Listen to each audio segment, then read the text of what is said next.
Now from Atlanta News First Plus, this is Sports Tonight.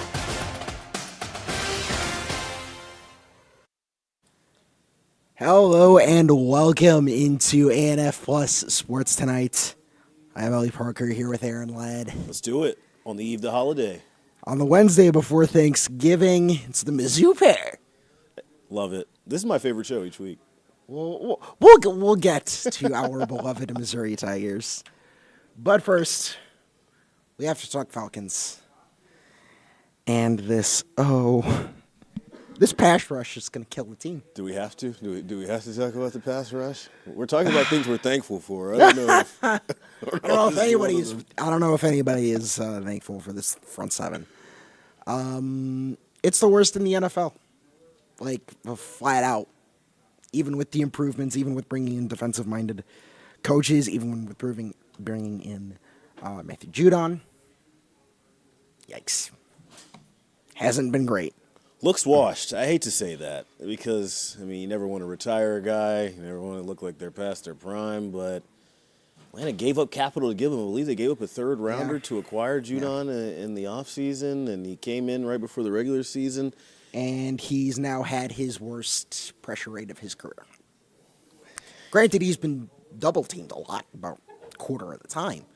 But that's not what you're looking for when you give up a capital to get a guy like that. Not what you're looking for. And especially with this depleted secondary, you're missing 3 cornerbacks, 4 at this point. You need that front seven to step up and take a little bit of pressure off of the secondary. And they're not. Oof. It's not looked good. Bo Nix looked very comfortable last time out. That was before the bye week. They made Bo Nix look good. His first 300-yard passing game. And Justin Herbert coming in this Sunday is no stiff challenge either. It's a team that's above average at running the ball. So this is coming off the bye with a slimmer division lead. This is a show me something game for Raheem Morris and company. That got a ball to the one and the holding that we got. I can't remember which guy. I think it was Bergeron. Got right there inside once we get in the plus territory. And it's kind of happened the last couple of weeks. And that was just something we wanted to shine some light on in order not to kill ourselves and stop some drives. But we've been pretty good from an overall standpoint of penalties led. We kind of talked about it a lot. Really felt good about those things. We just talked about the concentration ones and the lack of discipline ones, the two that we talked about.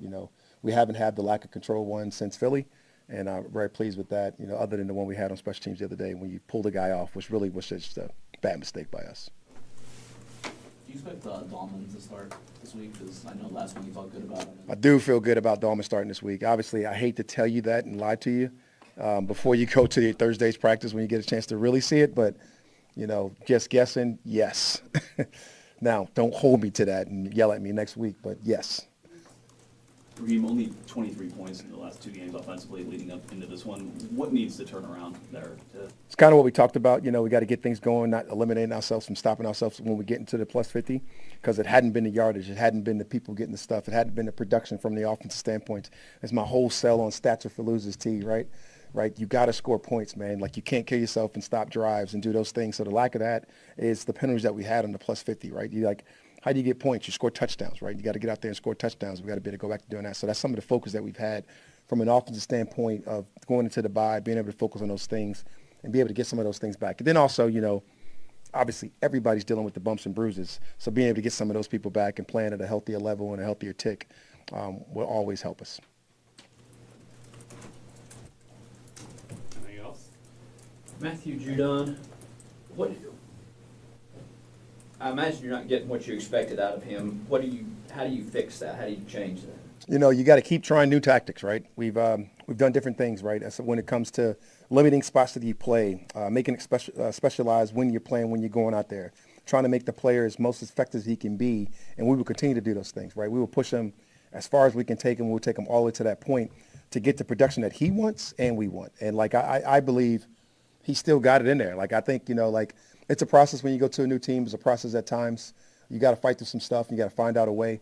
We got 6 games that's guaranteed on our schedule, and I look forward to him really helping us out down the stretch here and really being a contributing factor. I can't tell you I can't sit here and tell you that we've gotten what we want out of him. No, that'd be an absolute lie, and I won't do that.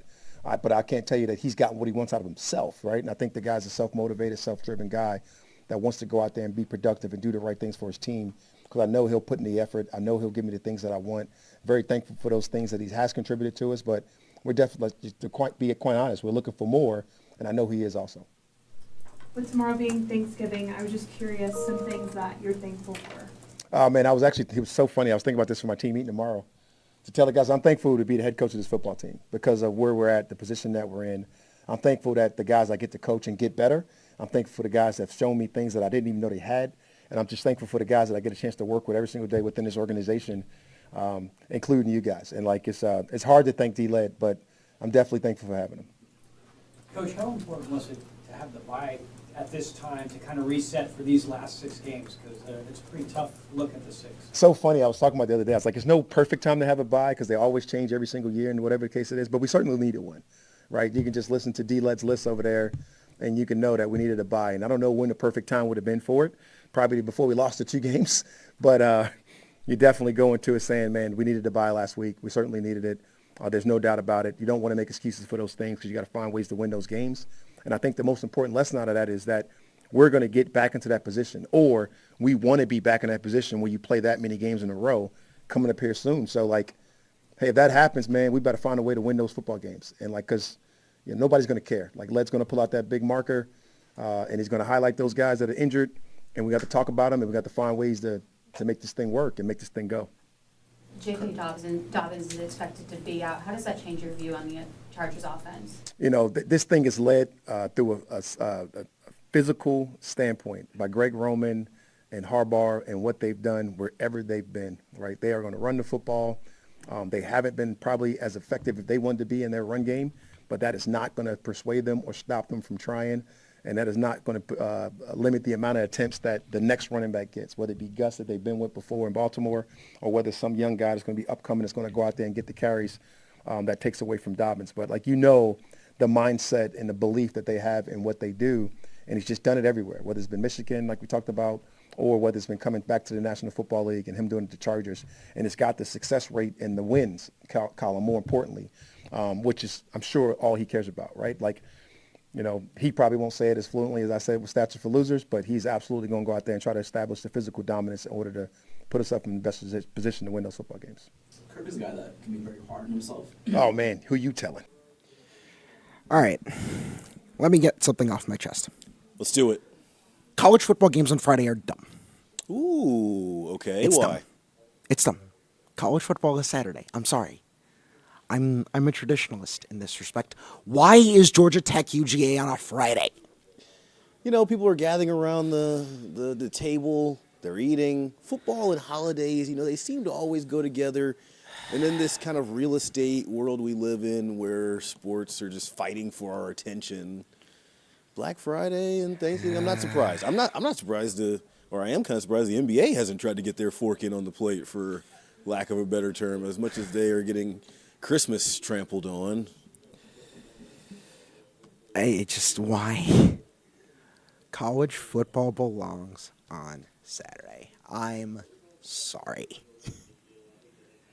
I'm just glad it's being played on campus. Don't move this game, and I think it actually is next year. It is moving to the Benz next year, unfortunately, which will That's where your hill might basically grind. just be another Bulldogs home game. Basically. And neutral sites are a whole other can of worms that we can get into. But Sports. think college football on Fridays. Money. Is kind of dumb. Now Wednesdays, when it's midweek action, That changes it for you? perfection. We have a team with Georgia State here. It feels like we have a team that plays on pretty much every day of the week. Yes, Georgia 'Cause State's Tech played on schedule a is Thursday last week, and now they're playing on a Friday. Yeah, it's all over the place. So, Georgia Tech still has the opportunity to do the funniest thing, because I don't know if a 3-loss UGA is getting into the playoff. That's the interesting part of this. The Dogs are already in the SEC championship game, so they have kind of their... Now, if they win the SEC championship, Yeah. obviously winning in. But if they don't, and they lose to GT, Ooh, that's going to be a tough one for the committee. Especially considering, and I know this is a rule that a lot of people don't love, but if you win your conference championship game, you're a top 4 seed. Yes. So The top Yeah, top just- 4 ranked conference champions are get the and buys. you get the bye. Now, would a 3-loss Georgia SEC champ necessarily get the bye over, say, let's assume Arizona State Yeah. wins the Big 12? Let's assume Boise State wins Boise the Mountain, State, yeah. Mountain West? I don't know. You might see them traveling to Columbus to play Ohio State. Which, oh boy, that would be a fun one. Seeing the Bulldogs, who have rarely, if ever, traveled outside the southern United States, traveling to Ohio. Yeah. in January. December. Yeah, December, January. This game comes down to running the ball for me. And UGA's running game, all credit to Nate Frazier. Man has put the running game on his back. But the Dogs are missing 3 running backs. It's Nate Frazier and nobody else. I think Kirby said ETN is like trying, and he updated. I think Branson is also trying. Like, it's not just a rushing attack. I think they're rushing defense as well. Yes. At least, like UMass ran for over 220 rushing yards in Athens last Saturday. And this Georgia Tech team Boom. relies on running the ball. Bingo. You have Jamal Haynes, you have Haynes King, you have Aaron Philo. All 3 are running threats. So if UGA can't clamp down on Tech's running game and the Bulldogs, as they are wont to do, sleepwalk through the first half, Can't get away with that on Friday. ooh, this Can't get away could with that on be Friday. an interesting one. They've kind of avoided the disastrous turnovers. Like, there was a 3-week stretch there where it just seemed like the turnover rate was just unsustainable. They were winning games, but they were just giving the opponent too many chances. Now that's kind of come back to earth a little bit. They're playing cleaner ball. I mean, the penalties are still there. Granted, and I'm this sure was it's- UMass. I'm sure it's not to Kirby Smart's liking, but I think if we're talking specifically about the run game and ball control, that's a lot of times what you're talking about when you're talking about teams like Georgia Tech that like to run the ball, keep the opponents on the sideline.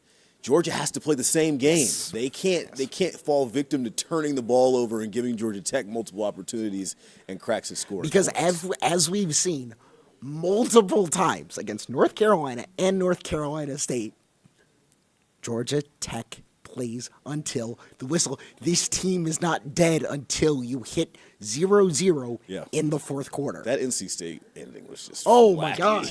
We talked about it after it happened. Connor and I discussed it. Might be the wildest ending of the year in college football. Like it's why I love the sport. You get stuff like that. But again, that just it goes to show that the Yellow Jackets don't give up. You cannot give them an inch because they will take a mile. 2-0 against top 10 teams this year. I know the first Okay, game of the one of season them was was a Florida long time State. ago. I know the first game of the season was a long time ago. There's been some results since then, but kind of just echoing your point there. This is a team that not only thinks that they can win, they've done it. Yes. They've done it before recently against Miami, who was unbeaten at the time. And who is currently one of those teams with a bye Yep. in the college football playoff. Whether or not they get it, or whether or not they deserve to get it, is a different discussion. But still, this is a team that can be a trap game, and maybe even better than a trap game. Might just be a game that you circle on the calendar yeah. under Brent Key, because he's recruiting well, he's coaching his guys to play above their potential, and Sure. This program is on the up. They're no longer a program that you can just sort of ignore. Absolutely. I think a win for them also, I'll go out on a ledge and say this. You know, we're kind of kicking around this possibility that Georgia could still make the playoff. Well, obviously they could if they're in the SEC title game. What would a win for Tech in this spot mean for Brent Key and what he's building here, not only off the Miami win, off what they were able to do? It would be the just biggest win in program just history, massive. arguably. UGA's won 18 At of the least under last Brent Key. 21 in this Yeah. series. It's just, for Brent Key, you had the Miami win. That was cool, Yes. but This would blow it out of the water. college football is such a what have you done for me lately sport that if you could say, hey, our last game of the season, we went out and did this, and my gut feeling. And if you can say, hey, we beat Miami and Georgia, you're going to have those sort of top-tier bowls going. We want them. Yeah. We want them coming here. Yeah. So, and, you look at Missouri last year. Obviously, the Cotton Bowl's a little bit different now because it's going to be a quarterfinal or a semifinal year in, year out. But that Cotton Bowl win last year was the biggest win under Eli Drinkowitz that the Missouri Tigers have had. And a win here or a win in a major bowl game would be very much the same for Brent Key as the Yellow Jackets head coach. Yeah, people forget you always have to recruit your roster now, especially with the portal and everything. You can't just lay down in the back half of the season. You got to finish strong. Arrow's got to be pointed up going into the offseason, and this is a great opportunity to do so. Yeah. All right. It's rivalry week in college football. What are the games you got your eye on? Obviously, as a Missouri Tiger honest, You worried about that? You worried about that little contest? I have my eye on Mizzou Arkansas just because I have my eye on Mizzou football. Of course, yeah. Unfortunately, why do I root for this team? But again, getting on my soapbox, Mizzou Arkansas is not a rivalry. I'm sorry. Ooh. The games are chippy. It's not a rivalry yet. But they have Kansas in the name, Ellie. Also, the trophy is incredibly stupid. Without Kansas. The trophy is way too big. It is dumb. It is just. It's a manufactured rivalry. To Mizzou, this week is about celebrating Brady Cook. This week is about celebrating Luther Burden. And I'll even throw Theo Weiss in there. Of course, there's other seniors on the team. But what they were able to do for this generation of Mizzou to kind of elevate the program, take them from the expectation of just competing to now possibly being back-to-back double-digit win seasons. I want to celebrate those guys and what they brought to the program. And Arkansas is not a particularly good football team. But, this Mizzou team can and will throw away games, so you never know. Ohio State, Michigan is one you always keep your eye on. Ohio State, Michigan. I'm interested in Washington, Oregon. Yes. This year. Is Oregon the best team in the country to you right now? I see them in the top of the rankings every week, and I'm just like, Yes, but they're sort of flying under the radar in that respect because Texas is maybe flashier, but Oregon's getting the job done. And who has Texas really beat? They have not played a. The Georgia game. They have not played more than one team with a winning record in conference play. Somehow, UMass has played more SEC teams with winning records in conference play than Texas this season. That's a good one right there. I like that. No, Texas has not really played anybody. Lee and I were having this conversation the other day. Is there a dominant team? We're talking college football rivalries here, but like this year just feels like there's a lot of really good and maybe not a great team head and shoulders above the rest. Any of the top 15 teams in the country could realistically win the national title this year, which is great news for the playoff because it really proves the concept. Like, you can take any of those top 15, throw them in the top 12, and all bets are off. Yeah. Which to me is great. So, yeah. Just a really fun year in college football so far. With all this parity, with, there not being, a Georgia who can go 2 years without a loss.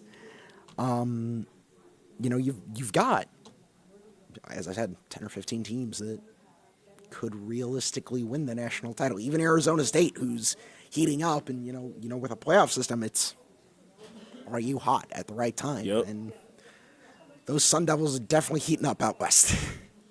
In this modern era of college football where everything's moving around and the conferences look weird and everybody's doing different stuff and the portal and whatnot, keep the rivalry games. Do whatever you got to do to keep the rivalry games. I'm excited for back to our alma mater when that Kansas game kicks off next year. Just so excited. Okay. Keep the rivalries. Keep the rivalries. At least personal experience. I went to the Mizzou Kansas basketball game. Okay. The Hurricane Harvey charity game. That was in KC. That was in KC. Yeah. Best sporting experience of my life. There's something special about That place rivalries. was electric the entire time. It was so fun. Don't let those things. I mean, we're letting greed get in a lot of way in college sports, but keep the rivalry games. Keep the rivalries. It means a lot. Yeah. Moving on to the Atlanta Hawks. Losers of 3 in a row. Probably 4 in a row after tonight. Okay. All right. They're playing the Cavs. The best record in the NBA. The Cleveland Cavaliers are 17-1 entering this game Wednesday.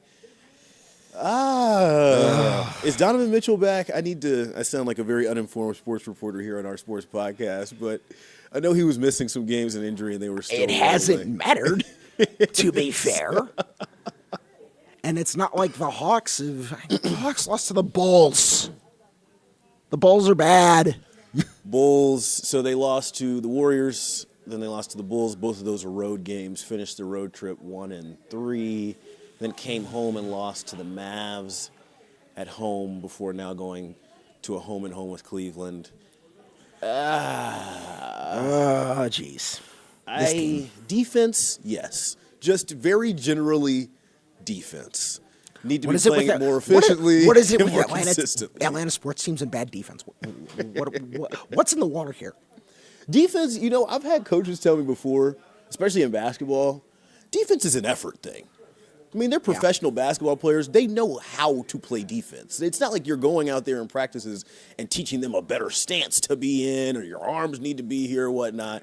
That's not what's happening. Defense is an effort thing. And so far with this group, I'll speak specifically to 2024, they haven't really given the effort on a team-wise. Dyson Daniels has been individually one of the best defensive players in the league, yes. But team defense, He might be the the Hawks front have runner struggled for at. Defensive Player of the Year. Yeah, and most improved player. Mm-hmm. He's been really impressive, but this is one of the worst defenses in the NBA. And it shouldn't be that way. It shouldn't. Trey doesn't look healthy to me. We talked about this briefly yesterday. Did the fine thing surprise you, or does he look like a healthy basketball player to you? He doesn't look like his normal self to me. He looks like not quite 100% there. So much of his game is like the floater, crash into the lane and float, or crash into the lane and find somebody, or like jump pass and do all this. And the injury that we're talking about, I think it's right Achilles tendonitis. Yes. Like that is not like That's not fun. That sounds like one of those lingering injuries where it's like you could rest for 2 weeks, it could feel good for a couple games, and then that third game it flares up and you're right back where you started. Yeah. I asked Quinn Snyder about this in Chicago about Trey and his health wise, and he gave him props for the defensive effort that he's giving. So maybe tonight, I know you're not sounding very optimistic. Maybe tonight against the 17-1 Cleveland Cavaliers, Atlanta figures something out. Honestly, I'm not optimistic. I'll put it that way. I hear you. I'm not optimistic. I'm usually the pessimist here on ANF Plus Sports Tonight. I'm the hater. You can play bad. You play bad cop. I'll play good cop. Here's my good cop pitch for the Hawks as they enter a home and home against the Cleveland Cavaliers. You're not going to win both of them. Realistically, I'm on your side with that, Ellie. You're not going to win. I don't think you're winning either. So win the Friday game. Win the NBA Cup game at State Farm on Black Friday, 2:30 start. That game could put you to 3-1 in your group. You clinch the group and you move on. You're at home. You're well rested. You're sleeping in your own bed. Maybe the best defensive effort is saved for some home cooking.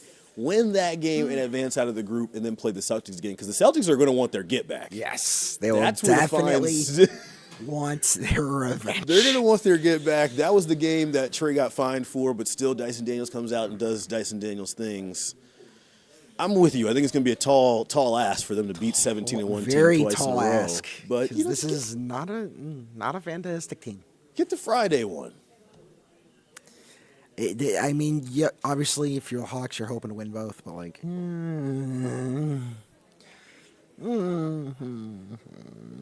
no. I believe so today's Wednesday. We're recording this on Wednesday. Wednesday against the Cavs on the road. Wednesday against the Cavs at home. And then you get a back-to-back Saturday in Charlotte, which not the longest trip in the world, but still back-to-back action. 7-11 on the season.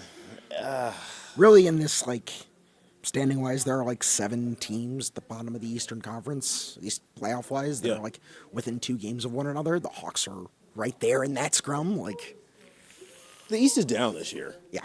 The East is down this year. I mean, outside of Cleveland, Milwaukee, maybe Orlando, maybe, and then Philly if they ever decide to get their stuff together, I don't really know who's contending for a title out East. That's the most frustrating thing about the Hawks, I feel like. It's like, this is right there if you want This is a down conference this year. It's right for the taking. Yeah. And I genuinely believe, I'm actually going to be optimistic for once. I genuinely believe this is a team that can do that. What makes you say that? They have the talent. Certainly It's young just talent. it's not, like you said, it's individually, guys like Dyson Daniels, even Zachary Sachet, doing great. But for some reason, as a team, it's not coming together. So this is a team that can, and they're just a frustrating team to watch because they almost seem like they don't want to. Yeah, it's a new group. One quick note on 2024 second rounder Nikola Jurisic, who made his debut Tuesday for the Skyhawks. He could factor into something the Hawks want to do. Obviously, they're going to get him up to speed in College Park before they throw him into the deep end. But he's back. He's healthy. Broke his foot in summer league play. Now is returning back to action. I believe had 5 points in a win. Maybe he could be a three-point shooter. That helps out what they like to do in Atlanta for Quinn Snyder. Maybe. All right. What's on your mind? I have a question. Ooh. What is your favorite Thanksgiving food? Oh, this is a wonderful topic. I'm ready to eat already. Yeah. Like, serve the plates up now. I'm a sides guy. Love sides. Need mac and cheese is extremely important. Any kind of potato, whether it's a roasted potato, mashed potatoes, baked potatoes, I don't discriminate. Love them all. Potatoes in each and every form.